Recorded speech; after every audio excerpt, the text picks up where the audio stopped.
Hi, and welcome to the Atmos Lab. My name is Zino Mikorey, and today we're going to have a look at the Brainworks Knif Soma plugin, one of my favorite EQs. Let's dive in.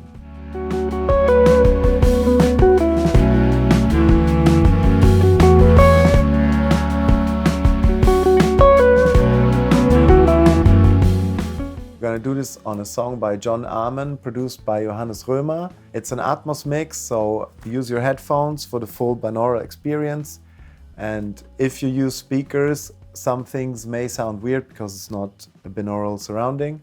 Okay, so we're gonna have a listen to the whole song, and I'll just bypass all the Soma plugins in the session. When they're blue, they're bypassed. When they're gray, then they're working. And we're gonna start with them working and then just go, I think 2 bars, and then we can have a listen to what's happening here. Enjoy.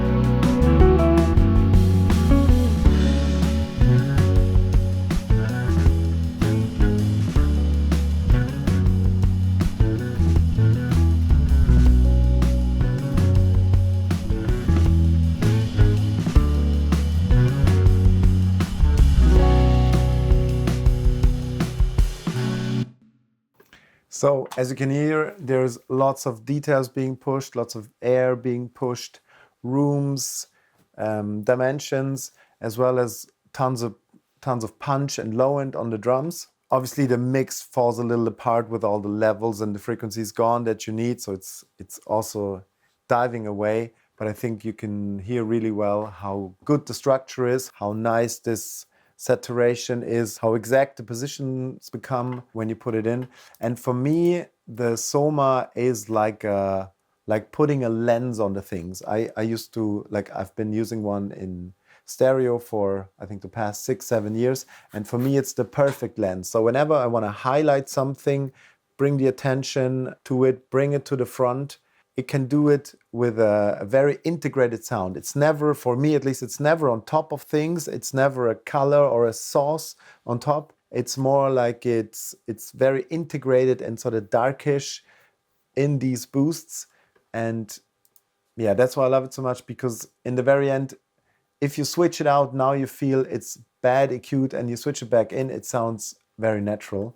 So the first thing we're gonna have a look at is the drum group. I got all the channels from him, but I also got this drum group. And since I've been stem mastering the stereo version before, I already knew what I want to do to the group, and I really like the mix in the group. So let's have a listen without it first, and then we're going to switch it in while it's playing.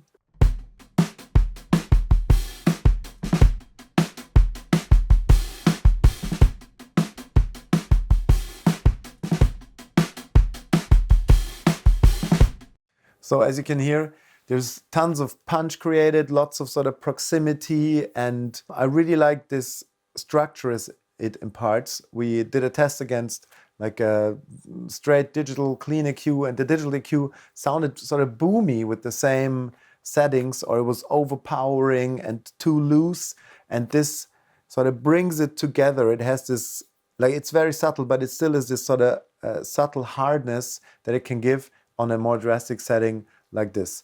So what we're doing is we're boosting 56 Hertz on the low shelf, 4 dB, to bring the kick out, bring the snare out. You can hear that, I think, very easily.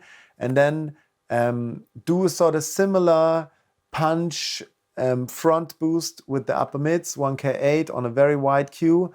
And then I just felt on the whole mix, because most of the other tracks I'm using, they're more on the sides of the mix, and this drum group is in the front. So I wanted to have a little more 8K sort of a sharpness, so you can really hear it coming from the front, and it's also sticking through all the airy instruments in the mix. And then you also sort of not really mask, but you get this feeling it's really coming from the front, while there are also other parallel room tracks from the drums on the side. So I'm gonna try to just switch these in one by one. I think we're gonna start with the low end.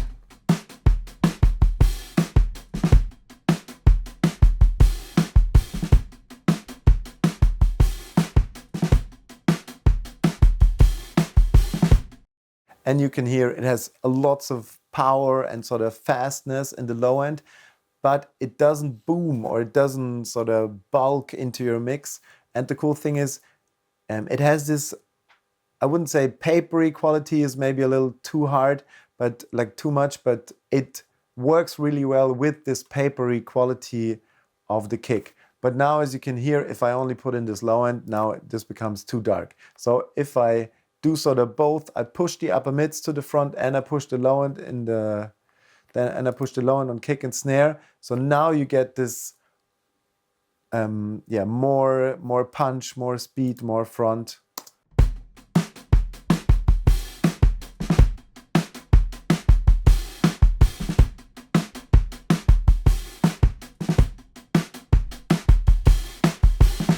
And as you can hear, even though we're pushing 1K8, it doesn't get harsh, doesn't get sort of brightish in any way. The last thing we're going to have a look at is the 8K2 boost, and I'm going to play around with the frequency because I just realized that I think it takes it a step back or maybe diminishes some dimension. Obviously, this is always a mix thing, and I did the setting in the mix, but let's see if we can make it better on this occasion.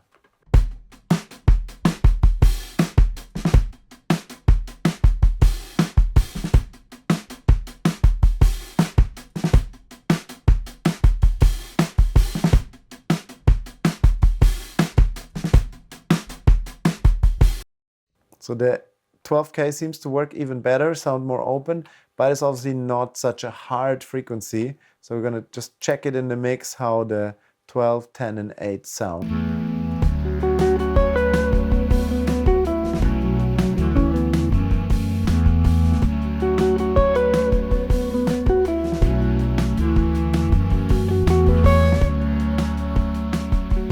Okay, so the thing is the 12K sounds better in solo, but I think in the mix now at the 12K, we're already in the airy range of all the bass clarinets, and it gives this sort of fizziness that I don't want to have. I don't want to have the top end of the drums be all over. I want this more condensed sound, and while the 8K seems to even take it back a tiny step, it seems to also sort of dry it from all the room that's on there. One last listen to the whole thing in the mix with and without.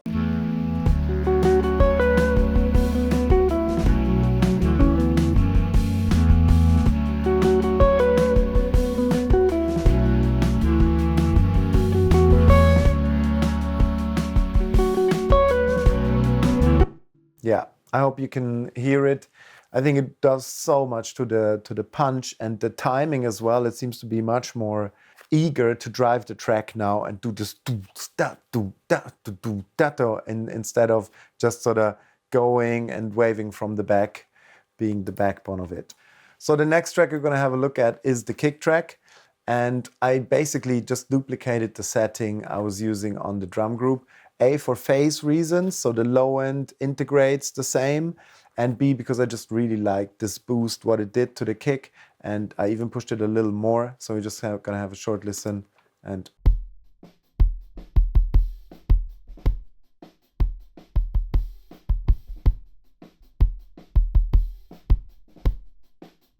it's just a little too sort of felty, flabby, pucky for me, and doesn't feel full. So that's why I'm just boosting 5 dB of 56 Hertz low shelf into it. Let's listen to it together with the drum group and bypass both.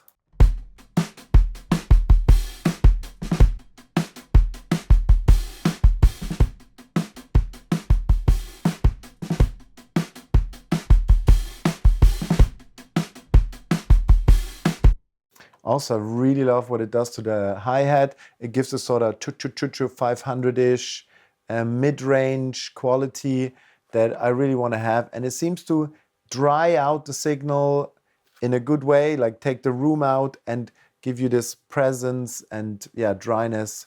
I really like it. Next up are the overheads, and I didn't even EQ on those. I just used it for the box tone, for the transformer sound. This slight drying is something I really wanted to have because I got so much space in this Atmos mix. So now I want to have more defined, dry, clear sources to create a bigger mix in the very end.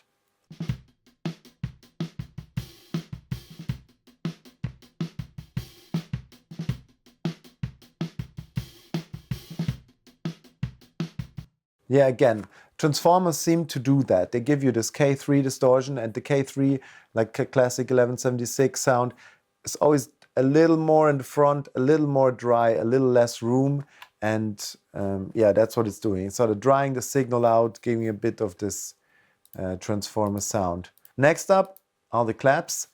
The claps sounded just a little too thin for me. I was missing the room on those, and I'm going to play it without. It's actually a clap stack group. It's not a clap, it's a clap stack. It's like 3 bent cymbals on top of each other on the drum set. And I just found this too thin to even show up in the mix for me. So I'm doing a low shelf at 1K2. So everything underneath 1K2 gets this huge lift. Since the Soma is also good, like while the transformers are sort of drying out a bit, it's also really good at pushing or bringing rooms into attention. So here I wanted to have more of the original recording space and have this truck of this clap stack.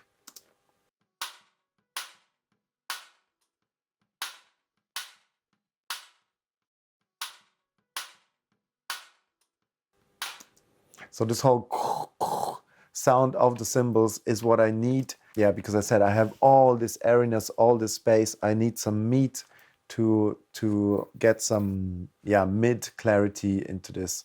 And let's have a listen to all the drums and bypass it again.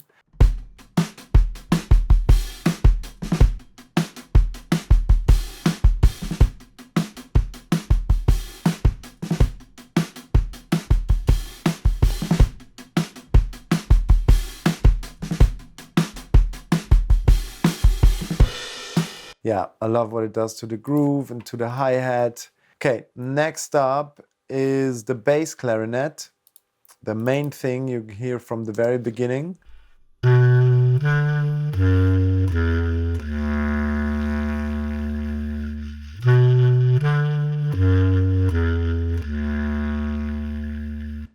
And this is actually a classic move. I've been laughing about this with my friends many times, that these bass clarinets need mids.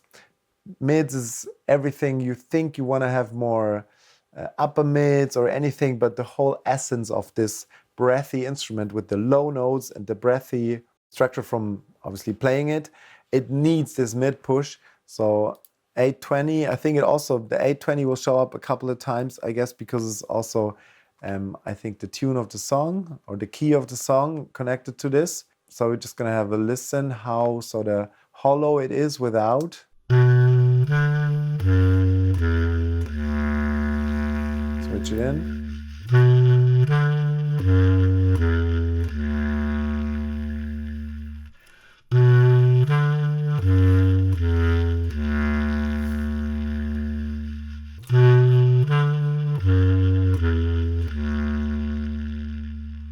That's a classic thing for me.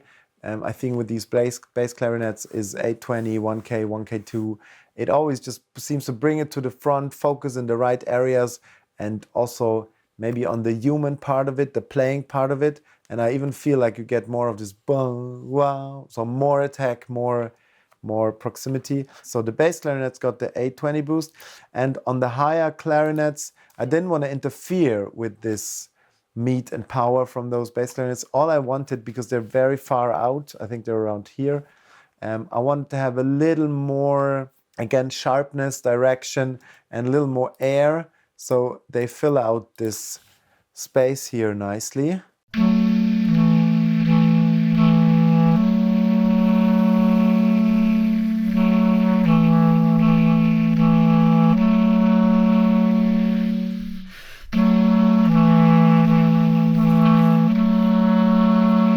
I think they even sort of take a step back. I always have this feeling when the noisy part of the spectrum comes into play, now it's actually the instrument itself or the tone itself takes a step back, because this noise is now in your face, you're busy with this, and the tonal part, the melody or the tone, the note it's playing is actually coming to back. Let's check it together. Maybe this is just the ticket.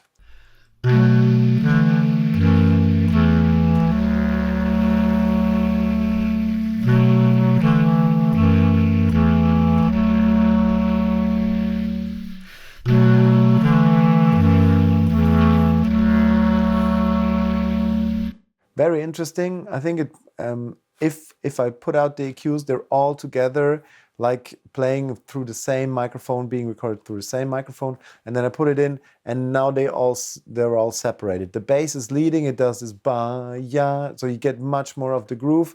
The bass clarinet, the lower one, now has much more focus on its melody because it's actually also doing the melody, and the more steady same note clarinets, they're now more of a texture layer, more something that gives you a sort of audio sensation instead of being too focused on the note. The next instrument we're going to have a look at is the Clarinet Melody, and this again gets our melody tonal boost, so we have more focus on what it's actually playing instead of the airy, noisy part of it.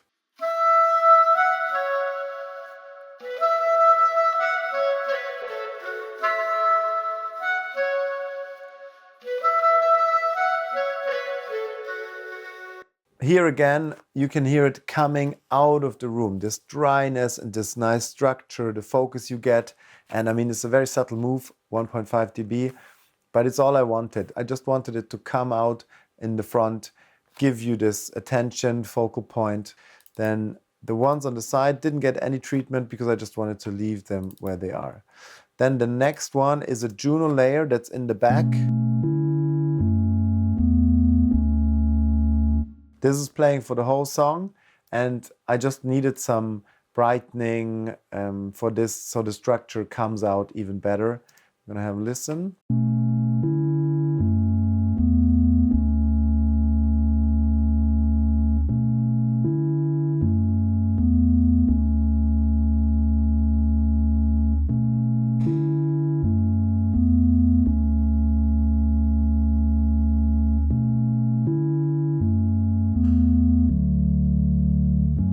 It goes into a little room. You can hear it when the clicks show up. And yeah, it's basically just to, I think without the EQ, all the focus is on the bass notes. Since we have a bass, we have a big kick, we have lots of bass clarinets, I don't really need those bass notes to be so prominent. I'd rather have this structure and sustain in the back of the mix, keeping me sort of calm and something to float on while everything is happening in the front. Next up is the guitar hall. This is like the solo main melody, and I did even more to this. I brightened it up from 1K8 and then pushed even more 10K into it because I wanted to have these fine little details of the pick on the string to give you this attention, to be closer to the instrument and have more little nuances to grab your attention. And then I think I did this for version 2. I realized that now I've lost a little too much body, so I just put some 1K into there to have the body back, or the tonal part be in a good ratio with all the little noises and attention I've created. I'll play it with the whole EQ in and out.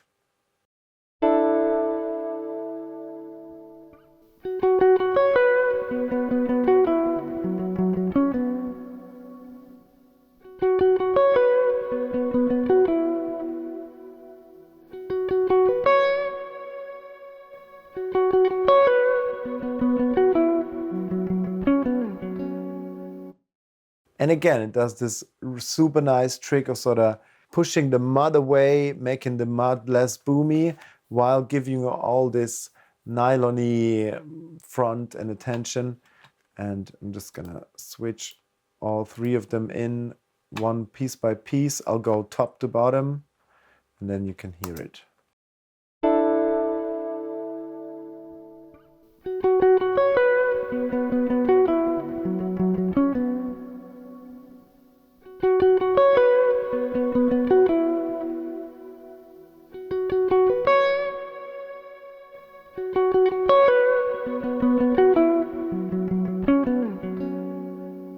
Very, very subtle. It's also very interesting the Soma is a parallel summing equalizer. So this means if you boost two bands at the same frequency by 1 dB, it will only boost 1 dB. And vice versa, if I boost two bands, two wide bands next to each other, the result will not be two wide bands, but more of like a super wide combined boost. So if I'm boosting 1K8, 1.5 dB, and I'm also boosting 1K, it's more of like an extension to this shelf. And we could probably even use a 1K high shelf to do the same, but it's a different sound because you have less phase and less stuff in the signal path. Let's hear it in the mix, what it does to the guitar.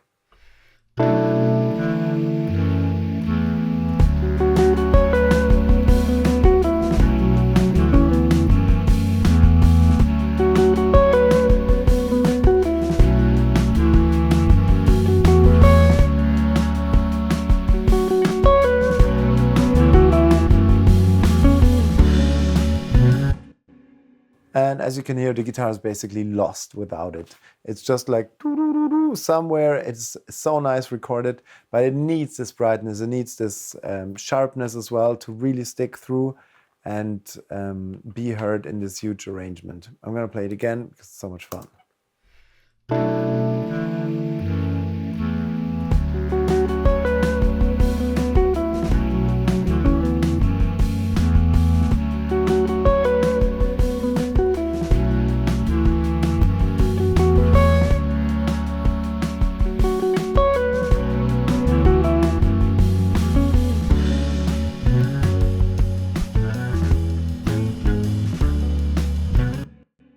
Go to the next guitar. It's the melody guitar. That's here.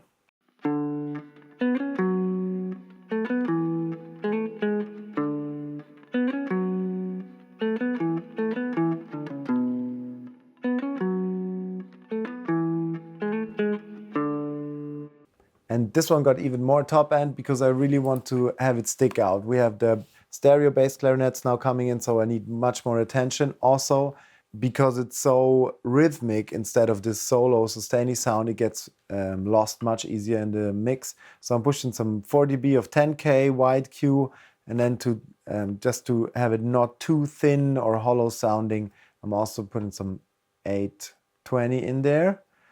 Let's have a listen in solo.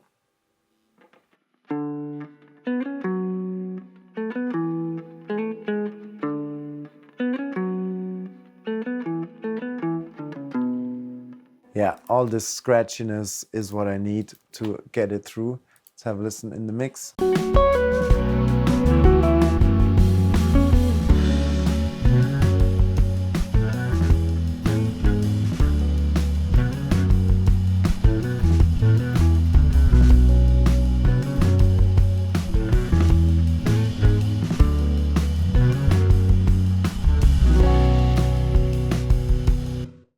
Yeah, they're all playing the same rhythmically, so it's really hard to get it through. And I also, like, obviously I don't want to have this take over the mix now, but it just gives me more grab and more attention to this part. So next up is the piano. The piano lives in the back of the mix. I really like to have a bit of a stronger, darker instrument at the back of the mix, so everything is coming to the front.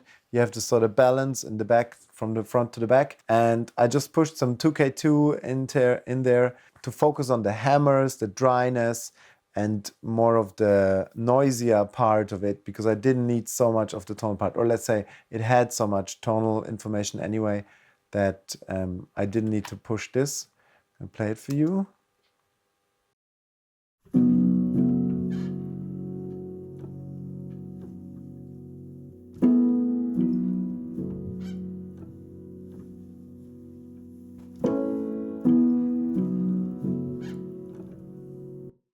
So it just opens it up, it brings more hammers, more noisy, more felty, tuk-tuk there, and then you have the feeling that it's actually coming out of the speakers and you can hear it better. And this is also the only place, because in Atmos you can just shift stuff around. So I never really widen anything, more the opposite, because if I want to widen something, I'll just pan it where I want to have it instead of being left in the stereo and having to widen stuff to get it out the way. But over here, I was using the crosstalk of the MS matrix of the Soma. And if I switch out these two bands, we can hear just what the crosstalk and what the crosstalk and texture saturation of the transformers do.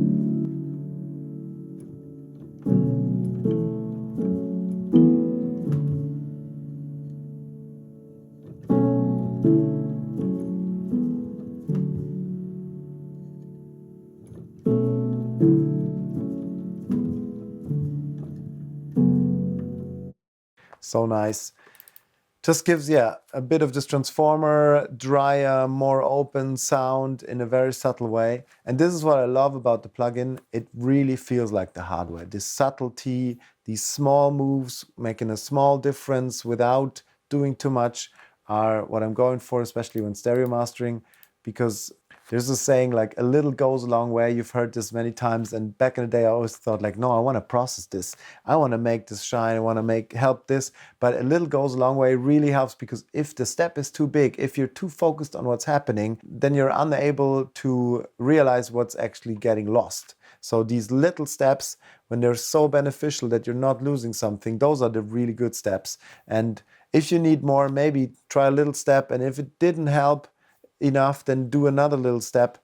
Yeah, but most of the time, if you're changing something drastically, chances are you're also losing a lot of the signal. So let's hear what it does in the mix.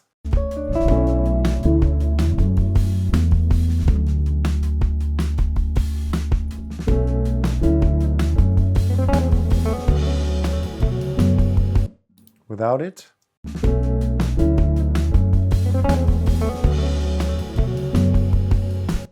You wouldn't even say there's a piano in there now, because it's all so layered with the atmospheric layers, but with the EQ in.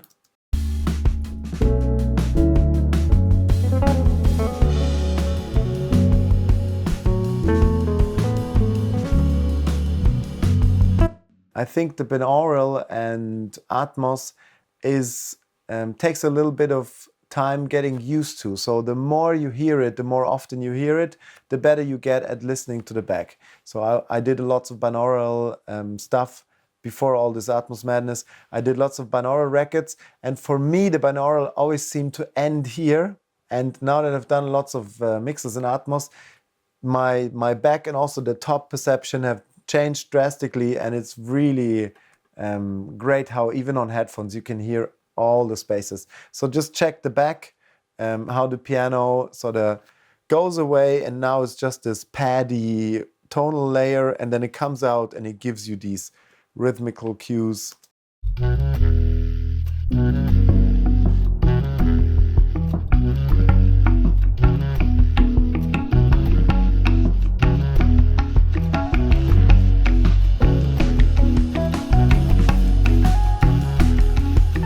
Here, for example, this bang before the guitar without. And now.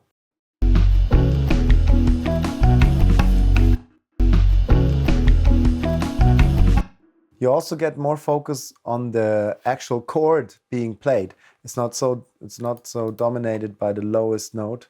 So I'm just gonna play my favorite part again, like this C part, rising part. And then we can also listen to the end and just switch them in and out so you can hear what's happening on the whole track.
So thank you very much for being with me today. This is good fun. Like, I've loved the Soma, and I've always been looking forward to having it in an Atmos session and using it on several tracks. I even thought at some point to reprint some of the stems through my hardware, but now the good news is I don't have to do it anymore, and you can also use it and use it on multiple tracks. Go nuts with it. Go to pluginalliance.com, check it out for yourself. I think you'll enjoy it as much as I do. My name is Zino Mikorey, and I'm here at the Atmos Lab. Happy mixing.